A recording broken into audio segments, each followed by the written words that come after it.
लेकिन इस बीच बड़ी खबर जो आ रही है, अपडेट्स जो आ रहे हैं वो हम लगातार बता रहे हैं। लाडवा सीट से मुख्यमंत्री इनायत सिंह सैनी पीछे चल रहे हैं। उधर अंबाला कैंट की अगर बात करें तो अनिल विज भी पीछे चल रहे हैं। ये सीट्स बहुत कुछ कहती है। हरियाणा में रुझानों में बीजेपी को करारा झटका लगता हुआ नजर आ रहा है। मुख्यमंत्री सहित कई दिग्गज मंत्री पीछे चल रहे हैं। और मनोज सर, वही जो मैं थोड़ी देर पहले कह रही थी कि सिपा सलारी अगर पीछे चल रहे हैं तो फिर फौज का क्या? अनिल विज की तरफ से भी आप देखिए कि किस तरह के बयान सामने आए थे, किस तरह की टोन जो है वो सेट की जा रही थी।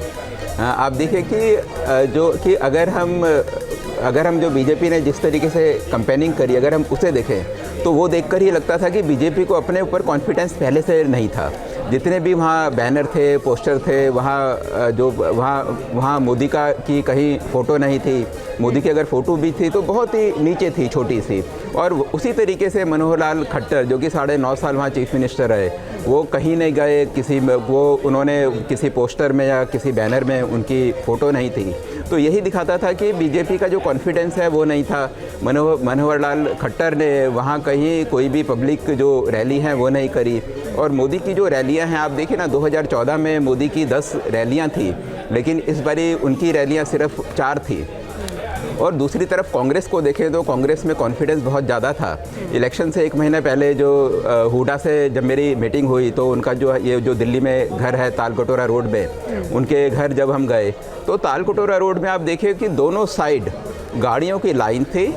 और अंदर की तरफ भी, मतलब आप ये देखिएगा कि राम मनोहर लोहिया हॉस्पिटल से लेके पार्लियामेंट हाउस तक दोनों साइड उनसे मिलने वाले लोगों की भीड़ थी। ये वो लोग थे जो कि जिनको कि टिकट की इच्छा थी। तो इस तरीके की भीड़, और ये जिस समय परिवर्तन आता है, जिस समय ग्राउंड में लोगों को लगता है कि कांग्रेस आने वाली है, तो इस तरीके के कार्यकर्ता भी बिल्कुल उत्साह में रहते हैं। हुडा की जो इमेज है ना, वो by and large non controversial रही है। और दीपेंद्र हुडा एक अच्छे लीडर की तरह से इमर्ज किए हैं। तो हरियाणा में दीपेंद्र हुडा को लेकर पब्लिक एक्सेप्टेबिलिटी भी बहुत अच्छी थी, बहुत पॉजिटिव थी।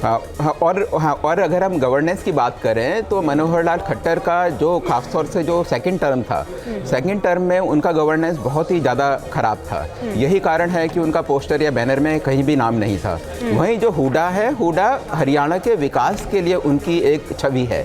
तो मेरे ख्याल से अगले 5 साल अगर हुडा चीफ मिनिस्टर बनते हैं तो जैसे कि एन के सिंह जी ने कहा कि वहाँ एक अच्छे गवर्नेंस की आवश्यकता है, तो मेरे ख्याल से उनके रहने से कांग्रेस को वहाँ काफ़ी ज़्यादा फायदा होगा। अच्छा, मेरा एक सवाल है फिर मनोज जी, इस पे आप दोनों मुझे विस्तार से बताइएगा, क्योंकि ये खींचतान की स्थिति दिखी थी। दीपेंद्र सिंह हुडा सीनियर, कुमारी शैलजा, तो आपको लगता है कि इतना स्मूथ होने वाला है? क्योंकि कैंपेनिंग तो दोनों साइड से बार बार हो रहा था, वो स्ट्रेंथ दिखाने की कोशिशें हो रही थी। नहीं, मेरे को लगता है कि हुडा वहाँ के नेता हैं और मेरे को लगता है कि वही बनेंगे। और ये जो खींचतान थी वो उसमें थोड़ा बहुत मीडिया का भी क्रिएशन होता है, क्योंकि हमें भी तो कुछ खबरें चाहिए। तो ये भी मेरे ख्याल से एक वो है, कारण है। लेकिन अब वहाँ जिस तरीके से उनको ये मिली है, मतलब आप देखिएगा कि कांग्रेस अभी 63 सीट्स में आगे है और बीजेपी अब 19 में। मैं एक काम करता हूँ सर, अनिरुद्ध प्रताप सिंह जुड़ चुके हैं, बीजेपी के प्रवक्ता, एक बार उनका रिएक्शन लेते हैं। अनिरुद्ध जी, इसे अभी मैं रुझान ही मानूं या फिर अगर ये तब्दीली होती है तब बीजेपी का रिएक्शन आएगा? इनिशियली अभी आप तो ट्रेल कर रहे हैं स्ट्रेट वे।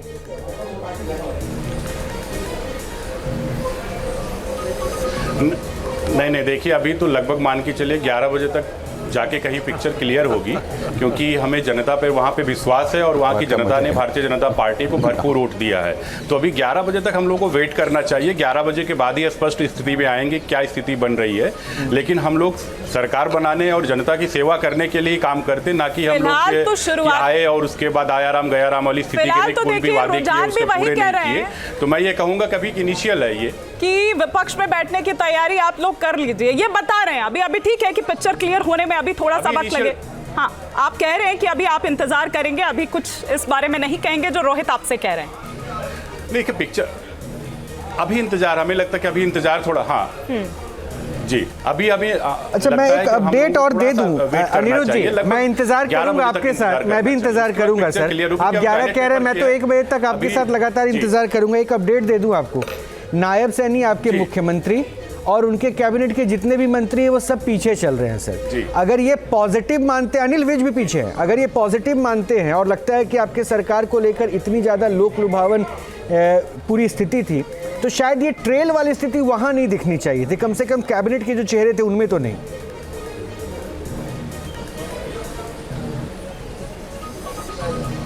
जैसे अभी तुरंत कुछ कहना, इमीडिएट इस पे कुछ रिएक्ट करना, वो थोड़ा जल्दबाजी होगा।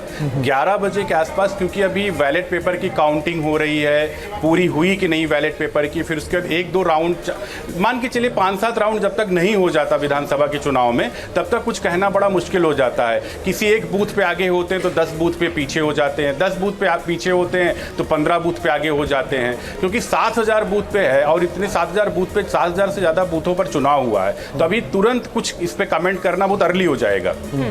वैसे भी ये अंग्रेजी में एक मुहावरा होता है, नेवर से मान के चलिए 5-7 राउंड होने दीजिए, 11 बजे तक कुछ क्लियर होगा। ये अडॉप्ट करना चाहिए, नेवर से डाई। अंग्रेजी का मुहावरा बड़ा फेमस है कि आप कभी कहे ही नहीं कि हम हार गए। ये एक अच्छा तरीका भी होता है, आप बिल्कुल कहे। और राशिद अलवी भी जुड़ चुके हैं। जब तक शपथ न हो जाए तब तक ये कहते रहे, अच्छा रहेगा। और हो सकता है शपथ के पहले क्या पता कोई पलट जाए, तो क्या पता कुछ उल्टा पलटी यहाँ पर हो जाए। लेकिन राशिद अलवी जी इस वक्त हमारे साथ जुड़ चुके हैं, वरिष्ठ नेता इस वक्त हमारे साथ जुड़े हुए हैं। और राशिद अलवी जी, आपको देखिए, आपके कार्यकर्ता तो पहले ही अति उत्साहित है, जश्न मनाने की तस्वीरें तो हैं, वो जलेबियां भी बटने लगी है, जलेबियां बटने लगी है, ढोल वोल वहां पर बजने लगे हैं। क्या कहेंगे, बधाई दे दें या अभी इंतजार करें आप भी अनिरुद्ध जी की तरह?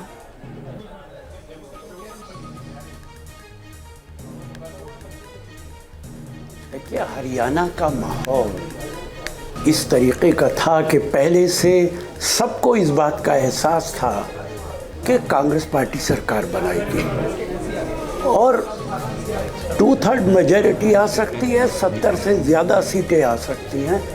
ये मीडिया को भी अंदाज़ा था, हम लोगों को भी अंदाज़ा था। लेकिन बड़ा सवाल ये है कि इलेक्शन कैंपेन जिस तरीके से हुई, प्रधानमंत्री ने अपनी स्पीचेस के अंदर कहा कि पाकिस्तान कांग्रेस के साथ खड़ा है। क्या ये तरीका ठीक है? सवाल आज ये नहीं है कि कौन जीतता है कौन हारता है। लोकतंत्र में जीता भी जाता है, हारा भी जाता है।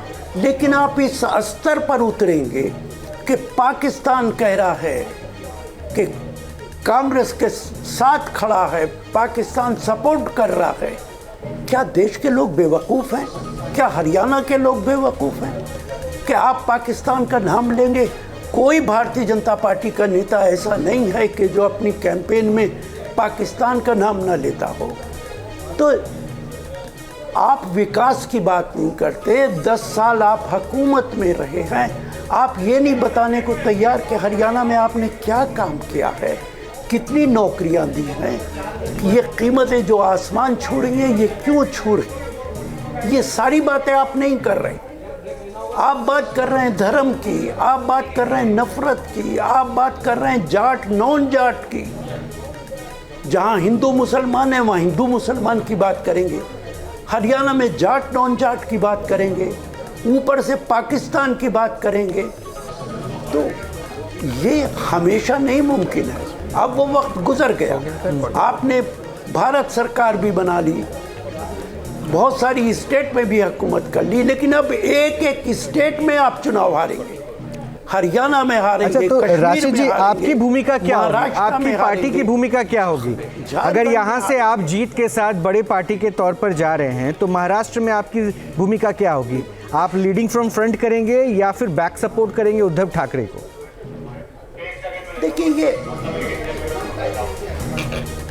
देखिए फिर भूमिका का सवाल नहीं है। अहमियत ये नहीं है कि सरकार शिवसेना बनाएगी कि हम बनाएंगे, मुख्यमंत्री उनका होगा कि हमारा होगा। आज सवाल ये है, अगर आप महाराष्ट्र की बात कर रहे हैं, जिस तरीके से भारतीय जनता पार्टी ने महाराष्ट्र के अंदर पूरी की पूरी पार्टी तोड़ दी, हॉर्स ट्रेडिंग की, पैसे का इस्तेमाल किया, तमाम एजेंसीज का इस्तेमाल किया, ईडी का इस्तेमाल किया। मैं बहुत सारे पर्सनली एमपी से मेरी बात हुई है, उन्होंने जो कारण बताए वो मैं आपको टीवी पे नहीं बता सकता हूँ। क्या तरीका है? सत्ता की भूख इस हद तक हो सकती है तो महाराष्ट्र के अंदर भी वही आंधी है जो हरियाणा के अंदर है। मुख्यमंत्री कौन बनेगा अहमियत नहीं रखता है, भारतीय जनता पार्टी को बाहर जाना चाहिए सत्ता से, जो तमाम देश और प्रदेश को बर्बाद कर रही। तो आने वाले तमाम चुनाव के अंदर आप देखेंगे। न्यूज नेशन अब व्हाट्सएप पर खबरों के ताजा अपडेट के लिए न्यूज नेशन के इस QR कोड को स्कैन करें।